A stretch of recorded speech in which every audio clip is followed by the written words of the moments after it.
Hoy se cumplen 3 años de la muerte de Sandra Calamano y Rubén Rodríguez, dos eh, docentes, la vicedirectora y un auxiliar de la escuela número 49 de, de Moreno, ¿no? El partido de Moreno. Ustedes recordarán, fue una explosión durante la mañana, milagrosamente, antes que los chicos los chicos y las chicas llegaran a la escuela. Estaban preparando el mate cocido de todas las mañanas, el desayuno para los chicos, y reventó toda la instalación de gas, y mató estos dos de la educación pública. Fue una conmoción, yo recuerdo la escena, fue una verdadera conmoción. Pues, se pudo ver la desinversión en materia educativa, el maltrato a los docentes y a las docentes, a los auxiliares y a las auxiliares de la educación, impulsado todo esto por María Eugenia Vidal y por el gobierno macrista. Dos vidas. ¿Sí? Y, y creo que ahí empezaron a encajar las fichas para muchos y para muchas que hasta entonces suponían que cobraba, no se cobraba la vida de las personas, ¿no? Vamos a tener por mucho tiempo que rendir homenaje a Sandra y a Rubén, porque en ellos rendimos homenajes a los maestros y a las maestras que cotidianamente tratan de que el servicio de educación llegue a los que tiene que llegar. Y ponen, como ustedes saben, desde siempre el cuerpo, también en el marco de la pandemia, también en el marco de la pandemia. Pero esa madrugada creo que identificamos que los recortes en el presupuesto para la educación, como también lo puede ser para la salud, son no solamente ataques a la materialización de los derechos, sino que fundamentalmente precarizan y exponen, vulneran a aquellos que tienen que desempeñar una labor como es nada más y nada menos que asegurar esos derechos. La causa todavía no está elevada a juicio oral, todavía no se sabe, no hay fecha de inicio. Hay 4 involucrados, allí el consejo escolar, todo puesto, estaba intervenido el consejo, este, y intervenido por María Eugenia Vidal y por Sánchez Cini, que era el director de escuelas. Esos son los responsables políticos, claramente, de lo ocurrido. Y después hay 4 que están vinculados directamente a lo sucedido, ¿no? Que van desde el gasista hasta las autoridades de ese consejo escolar, que eran los que tendrían que haber hecho las obras que no se hicieron. Todavía los familiares reclaman, ¿no? por justicia. Pero creo que son hechos que también nos permiten reflexionar sobre la importancia de defender los presupuestos, defender que las obras se hagan, defender que la apuesta por la salud pública, por la educación pública, no sea solamente declamativa,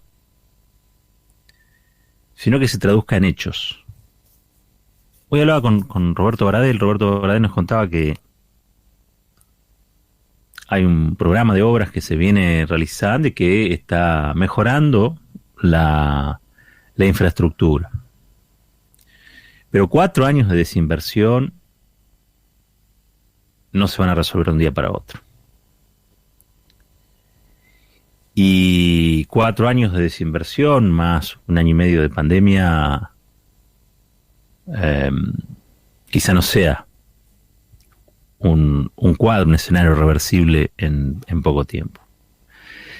Pero creo que sería imperdonable que un gobierno que asumió precisamente honrando a docentes, llamando nuevamente a paritaria, reconociéndolos como interlocutores después de tanta demonización del gobierno macrista, no tuviera esto como prioridad.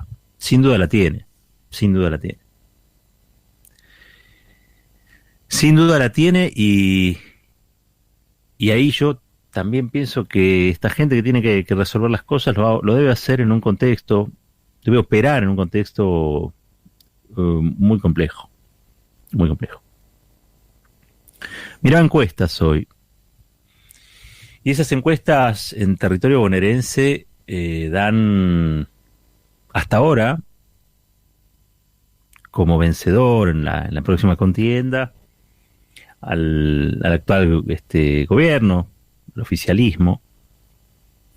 Y no estoy exactamente mezclando una cosa con la otra, sino saltando a lo que evidentemente fue un prejuicio en el pasado, que fue el triunfo de un modelo neoliberal que profundizó lo que ya estaba deteriorado, a otro donde se juegan otros valores, pero que todavía no pudo desplegarse, ¿no? En su totalidad. Entonces quería ver cuál era la valoración que hacían los bonaerenses, las bonaerenses sobre la gestión. Y hay mucha desesperación. Un voto que valida lo que hace el oficialismo. Es un voto comprometido, es un voto que asume que fue votante en el 2019 del Frente de Todos, de Axel Kicillof en la provincia de Buenos Aires, por ejemplo, y de Alberto Fernández en la Nacional. Pero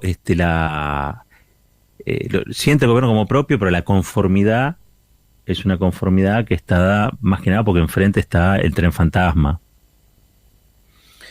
Y todos, me parece que asumen allí, los encuestados,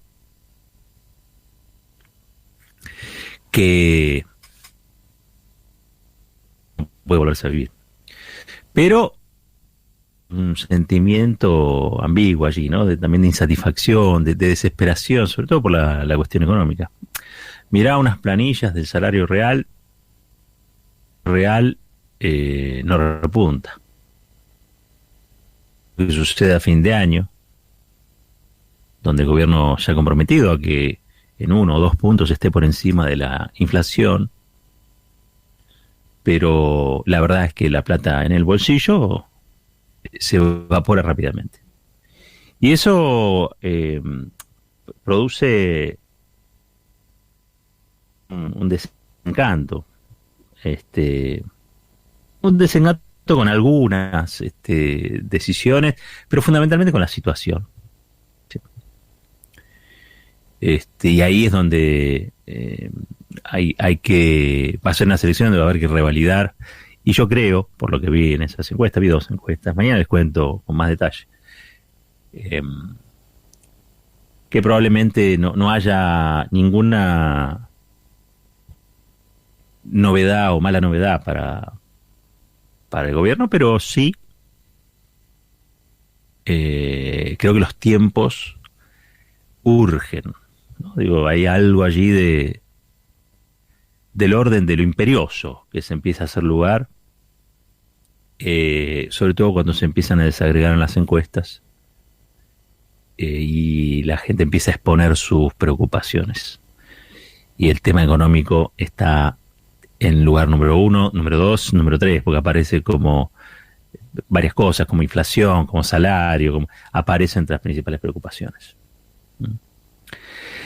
Así que en una jornada como hoy, que es una jornada triste para los que vimos aquellos años de macrismo y sus consecuencias,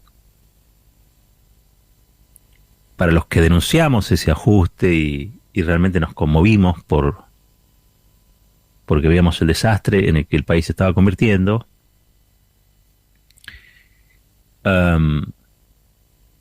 hoy tenemos una sensación extraña, porque realmente nos sacamos un severo, enorme problema de encima, que era Cambiemos, Juntos por el Cambio. Pero la secuela de la pandemia es que hoy se han reparado muchas cosas. Y el auto, si fuera el país, si pudiéramos comparar el país con un auto, empieza a andar, pero le cuesta acelerar. Le cuesta acelerar. Y le cuesta acelerar, entre otras cosas, porque depende de que haya salarios más robustos, compra, salarios que puedan mover el mercado interno, que generen demanda. Y allí hay un problema grande. Pero ya no es un problema del modelo, si se quiere. Con el modelo anterior, el salario perdía mes a mes y de modo indefectiblemente. Con este modelo se ralentizó esa pérdida, e incluso el gobierno promete este año y tiene grandes chances de que el salario recupere por encima de la inflación, haciendo una medición grosso modo, digamos. Pero me animo a decir que va a ser insuficiente. Y esa insuficiencia se traduce en insatisfacción y pesadumbre. Así que habrá que ver, porque no se puede volver a lo anterior, porque tiene consecuencias trágicas, pero tampoco nos podemos conformar con lo que hay, porque no alcanza para ser felices. Y si el objetivo es la felicidad, estamos, diría, a medio camino. A medio camino. Me preocupan mucho los jóvenes. Aparecen allí segmentos juveniles retratados con una gran desesperanza. Una franja que va entre los 25 a los 30. Una gran desesperanza. Una gran desmotivación vital. Y eso es muy preocupante. Muy preocupante. Hay algo que me parece que no se está haciendo, y le atribuyo eso que no se está haciendo a las condiciones generales, digamos, ¿no? Las condiciones generales que son gestionar, gobernar en pandemia, que es algo que no se sabía, es inédito. Y ahí hay que tomar una serie de decisiones, y sin ninguna duda que el gobierno las tomó las necesarias, las fundamentales. Pero claro, la vida aún en pandemia, la vida de muchos y de muchas siguió adelante, y ahora que se empieza a levantar un poquito la vista, la perspectiva, hay muchos que se dan cuenta que en este tiempo sobrevivimos, y un conjunto, sobre todo insisto en esa franja de jóvenes, que dicen, bueno, me cansé de sobrevivir, me gustaría tener algo más en lo que creer, en algo más para hacer también. Es una nueva camada. Recordemos que esos chicos, quizá en la experiencia kirchnerista, tenían 8 años, o 10 años, 11 años, 12 o mucho, y hoy están en una situación donde lo que vieron es pandemia 1 y pandemia 2. Con lo cual, a esa edad en la que uno tiene que plantearse grandes objetivos, el horizonte de miras que conocen es bastante limitado. Está muy recortado, ¿sí? Levantan la vista, y si bien miran, y creo que las preferencias son más o menos claras, no sienten un entusiasmo o un gran entusiasmo por no ser otra cosa que sus pares, y por lo que pueden hacer con sus pares en ámbitos mucho más íntimos y privados que la calle, la faceta pública. Recordemos que prácticamente hace 2 años que no tenemos calle. Así que mientras duelamos todo lo que hay que duelar, prestemos la atención a los jóvenes. Prestémonos mucha atención. No tienen, y hay que decirlo, una enorme vocación por la política, porque la prédica desalentadora, no es gratuito estar ensuciando todo el día la política. La comunicación concentrada, ustedes saben, pone la política a la altura de la mafia. La política se resumiría en esa comunicación, en un grupo de gente que se transforma en una suerte de oligarquía estatal que goza de privilegios frente a la hambruna generalizada, ¿no? Digo, ese es el relato.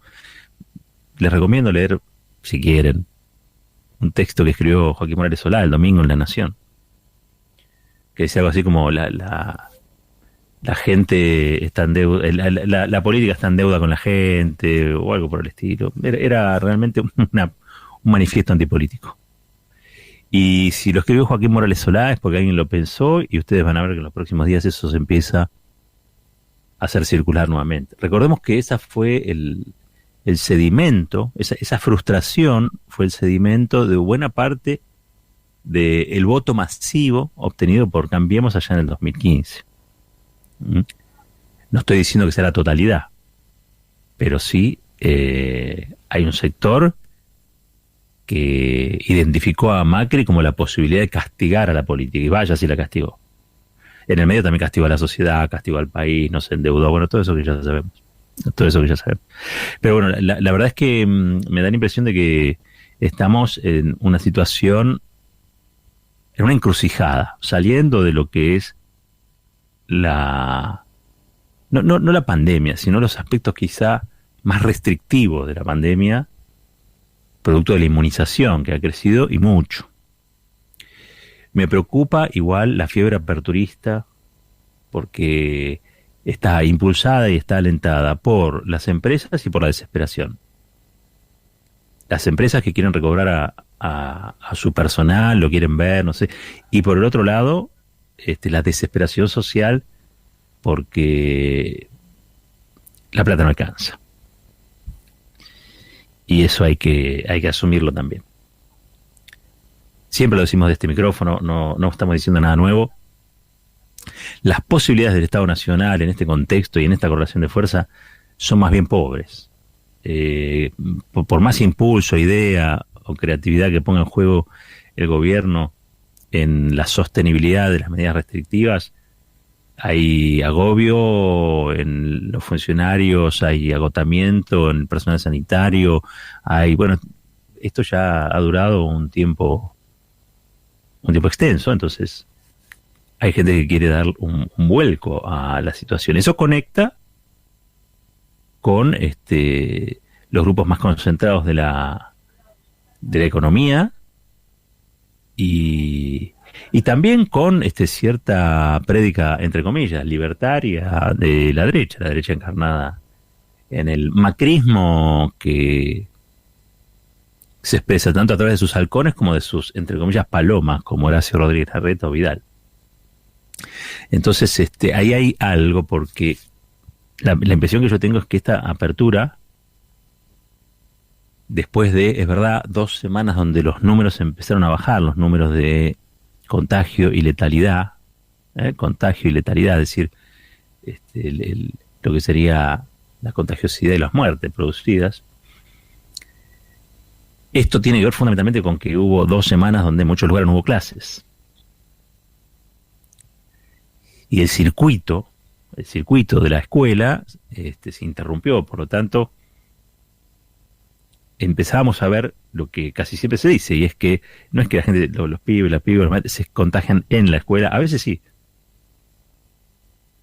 pero sí en el tránsito, en la circulación, en el transporte público, en la puerta, en lugares donde quizá alguien pierde de vista el distanciamiento, no está bien ventilado. Bueno, teníamos 2 semanas donde realmente bajó fuerte tanto los contagios como los fallecimientos.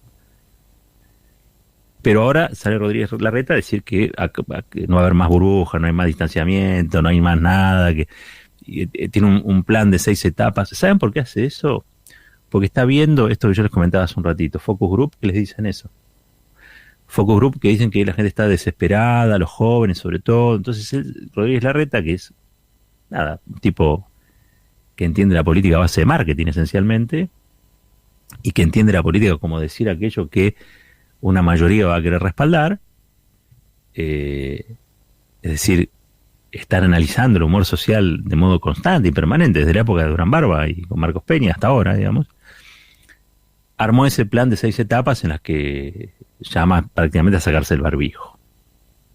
Aclaró sobre el final que eso era para hacer en 6 etapas, que no era hasta que, si los índices epidemiológicos daban negativo, por supuesto se podía revertir, pero el mensaje fue: estamos en el borde de la salida, ya vemos la luz al final del túnel y al túnel le quedan 10 minutos de recorrido. Eso es peligroso, porque la percepción general es que es de relajamiento. Y está dando vueltas esta cepa, que es muy contagiosa, la cepa Delta, y ya murió demasiada gente. Por lo tanto, aquellos que defendimos la vida en todo este tiempo, como pudimos, tratando de defender la vida de todos y de todas, en base a un principio que es un principio de solidaridad, hoy estamos preocupados, claro que sí. Y es una pena, porque es verdad que estamos más cerca. Es verdad que estamos más cerca que al comienzo. Es verdad que tenemos más elementos, que conocemos más del virus, que conocemos más de cómo cuidarnos. Pero es una pena que la salida sea desordenada. O sea, si acá se llega a dar una especie de efecto puerta 12, vamos a tener muchos problemas. Y que esto se esté discutiendo en el medio de un proceso electivo con gente tan irresponsable como la que saboteó las políticas sanitarias en todo este tiempo, nos tendría que alertar. Nos tendría que alertar. En ese punto, la verdad es que ver por las cosas que hemos pasado en estos 3 años, tomando como punto de inicio al comienzo, ¿no?, el aniversario de las muertes de Sandra y Rubén, por todo lo que hemos pasado, por todo lo que hemos atravesado, todo lo que hemos padecido y lo que seguimos todavía padeciendo, realmente hay que repensar sobre nuestras capacidades de resistencia. Yo creo que las tenemos, y muchas, y que por eso estamos acá. Porque a pesar de todo, asumimos el desafío de vivir y meterle para adelante. Y en ese meterle para adelante, tratar de que las cosas salgan mejor. Por eso hoy he estado un tanto conmovido, porque nuestra vida se desorganizó por el ajuste macrista y se desorganizó aún más por la pandemia. Y me pregunto, como muchos, como muchas, ¿cuándo vamos a volver a organizarla del modo en que nos haga felices, ¿no? ¿En qué tiempo? ¿Cuánto falta? ¿Qué más podemos hacer? Me lo preguntaba hoy, simplemente, antes de hacer este editorial de cada noche. Y antes de volverles a decir que en la vida hay una sola forma de patear: los penales. Fuerte y al medio.